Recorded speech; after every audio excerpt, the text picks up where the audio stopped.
नाज़रीन, मौलाना तारक जमील का ये कहना है कि मीडिया में दो ही सहाफ़ी हैं जिनको मैं सच्चा मानता हूँ, और उनमें एक जावेद चौधरी हैं और दूसरे हसन निसार हैं। और जावेद चौधरी ने एक कॉलम लिखा जब ये तनाज़ा बना मौलाना तारक जमील और मीडिया के दरमियान, और उसके बाद से ट्रेंड एक चला सोशल मीडिया पर मौलाना तारक जमील के हक़ में और उन तमाम सहाफ़ियों के ख़िलाफ़ जिनमें हामिद मीर और मोहम्मद मालिक सर फहरिस्त थे। तो मौलाना तारक जमील के हवाले से एक कॉलम लिखा गया जावेद चौधरी की जानिब से, और उसमें एक मुआहदे का जिक्र भी किया गया। तो मैं बजाय कि अपनी उस पर राय दूँ, तो उससे पहले मैं वो कॉलम आपके सामने पेश करूँगा और उसको सुनाऊंगा कि मौलाना तारक जमील के हवाले से क्या कॉलम लिखा गया और किस एग्रीमेंट की बात की गई। तो वो उस कॉलम का नाम है, जो उन्वान है वो है कि मौलाना जिंदाबाद।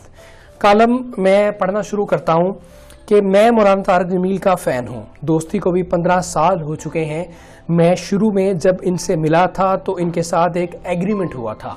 ये जो एग्रीमेंट जिसका मैंने जिक्र किया, ये मुझे ख़राब नहीं करेंगे और मैं इन्हें नहीं करूँगा।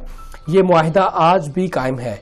मौलाना ने 15 वर्षों में मुझे तबलीग नहीं की और मैंने भी इन्हें कभी राह रास्त पर लाने की कोशिश नहीं की। चुनाचा हम अपनी अपनी गलियों में मज़े के साथ टहल रहे हैं, ताहम मैं दिल से समझता हूँ कि मौलाना अजीम इंसान हैं, क्योंकि ये दीन की बात करते हैं और ये लोगों को अल्लाह और नबी अकरम सल्लल्लाहु अलैहि वसल्लम से जोड़ते हैं, और दुनिया में इससे बड़ी सादत कोई नहीं होती है। अल्लाह ये काम अंबिया और सूफिया से लेता था। नबूवत का सिलसिला बंद हो चुका है, जबकि सूफिया इकराम आज की डिजिटल वर्ल्ड में फिट इन नहीं है। लिहाजा कुदरत अब दावत के लिए मौलाना तारक जमील जैसे लोगों से काम लेती है। मैं ऐसे लोगों को अल्लाह ताला के मुंतखब नुमाइंदा कहता हूँ। अल्लाह दुनिया में रेंगने वाले हम जैसे लोगों में से किसी को चुनता है और उसके हाथ में लाठी देकर गुमराह भेड़ों को बाड़े में लाने की जिम्मेदारी दे देता है। बिलाशुबा मौलाना तारक जमील इन लोगों में से एक हैं। अल्लाह ताला ने इनकी ज़ुबान में बेइंतहा असर रखा है। ये लफ्ज़ों की डोरियां फेंक कर दिलों को खींच लेते हैं। यह आयात, अहादीस और वाक़यात का समुंदर भी हैं। इनकी यादाश्त इनकी ज़ुबान से जुड़ी हुई है। ये बोलते जाते हैं और वाक़यात गूगल की तरह इनकी ज़ुबान पर उतरते जाते हैं। ये वस्फ़ अल्लाह ताला बहुत कम लोगों को अता करता है। मैं इनका फ़ैन था, मैं हूँ और मैं हमेशा रहूँगा। लेकिन इसका हरगिज़ मतलब ये नहीं कि मैं उनसे इख्तलाफ या शिकवा नहीं कर सकता। इंसान को शिकवा और इख्तलाफ का हक़ तो अल्लाह ताला भी देता है। इंसान अपना ये हक़ कुदरत के सामने भी इस्तेमाल करता है। लिहाजा मैं अपना ये हक़ आज मौलाना के सामने भी इस्तेमाल करूँगा। मुझे यकीन है मौलाना मेरे इशारिया 1% सच का बुरा नहीं मानेंगे। वज़ीर आज़म हाउस में टेलीथून थी। मेरे सहाफ़ी और एंकर दोस्तों ने वज़ीर आज़म के साथ मिलकर चंदा मांगा। अल्हम्दुलिल्लाह पूरी दुनिया से 55 करोड़ रुपए के वादे नाजिल, जबकि टेलीथून पर चैनल्स का 1 अरब रुपए का कमर्शियल टाइम खर्च हुआ। हुकूमत अगर इस खारी की बजाय टेलीविज़न चैनल्स को हुक्म देती कि आप अपने 3 घंटे के कमर्शियल्स कर दें, शाम 4 बजे से 7 बजे तक सिर्फ इश्तिहारात और पेड कंटेंट चलाएं और इससे जितनी रकम मिले वो आप कोरोना फंड को दे दें, तो यकीन करें 55 करोड़ से ज़्यादा रकम जमा हो सकती थी। लेकिन हम क्योंकि भीख का आलमी रिकॉर्ड कायम करना चाहते थे, लिहाजा हमने कायम कर दिया। कोरोना इस वक्त 210 मुल्कों में है, लेकिन हमारे वज़ीर आज़म दुनिया के वाहिद हुक्मरान हैं जिन्होंने लॉकडाउन में फंसे लोगों से चंदा मांगा और आखिर में सिर्फ 55 करोड़ रुपए के वादे मिले। मुल्क में रोज़ इससे दुगना टूल टैक्स जमा हो जाता है। हुकूमत ने आखिर में चंदे में बरकत डालने के लिए मौलाना तारक जमील को भी टेलीथून में झोंक दिया और मौलाना ने दुआ से पहले पूरी कौम को मीडिया समेत झूठा करार दे दिया। मैं मौलाना की ऑब्जर्वेशन की तौहीन नहीं करता। मौलाना जानते हैं कौम में तबलीगी जमात के करोड़ कारकुन भी शामिल हैं। अगर पूरी कौम झूठी है तो फिर ये मुबल्लिग सच्चे कैसे हो सकते हैं? पीछे रह गया मीडिया तो मैं मीडिया वर्कर की हैसियत से चंद सच मौलाना के सामने रखता हूँ। मौलाना खुद फैसला कर लें कि हम लोग कितने झूठे हैं। वफाकी कबीना में एक वजीर हैं उमर आयूब।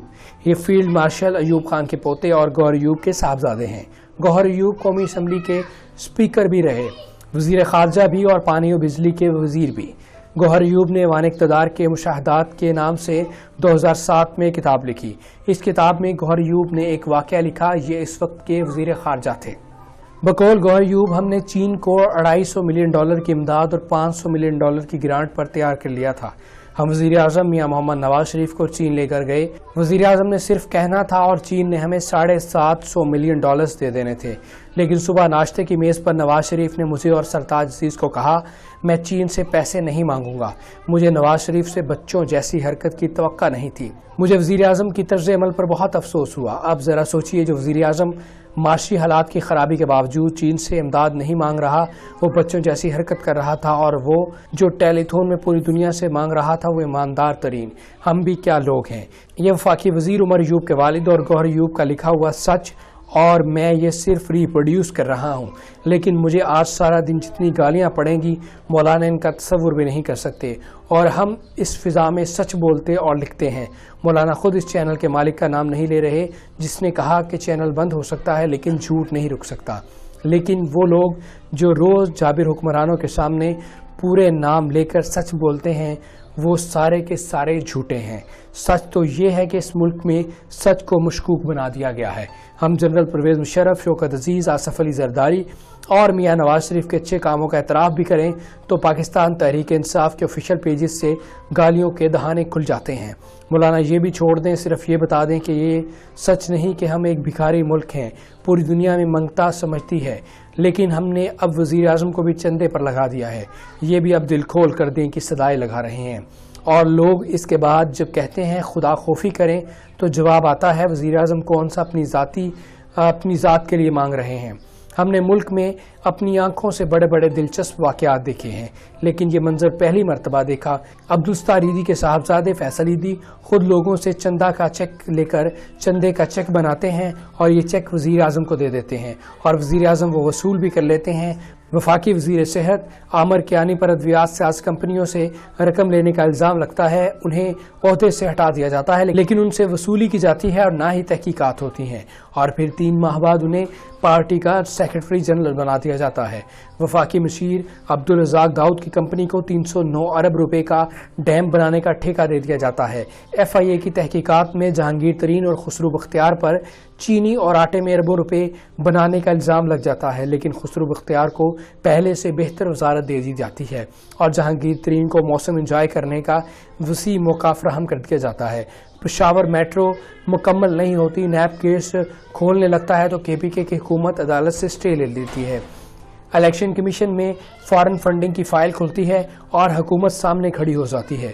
وزیر اعظم خود ڈیوس میں کھڑے ہو کر کہہ دیتے ہیں کہ میرا یہ دورہ میرے دوست عمران چودھری نے سپانسر کیا تھا، اور یہ سچ کی اس فہرست کے وہ 1% سچ ہیں جو جبر کے اس موسم میں بھی میڈیا نے بولے. لیکن تاریخ کی ایماندار ترین حکومت کیا کرتی ہے؟ یہ رپورٹس لیک ہونے کے بعد ہم نے یہ رپورٹ جاری کر دی کا ڈھنڈورا پیٹنا شروع کر دیتی ہے. اور بس مولانا صاحب یہ کیا جنون ہے، یہ کیا عشق ہے جس میں روز لیلا نظر آتا ہے، مجنو نظر آتی ہے، ہو رہا ہے اور اہل ایمان تماشا دیکھ رہے ہیں. میں آخر میں یہ مانتا ہوں اللہ تعالیٰ نے پہلی مرتبہ دنیا کے ایک انسان کے لیے اپنا اصول بدل دیا.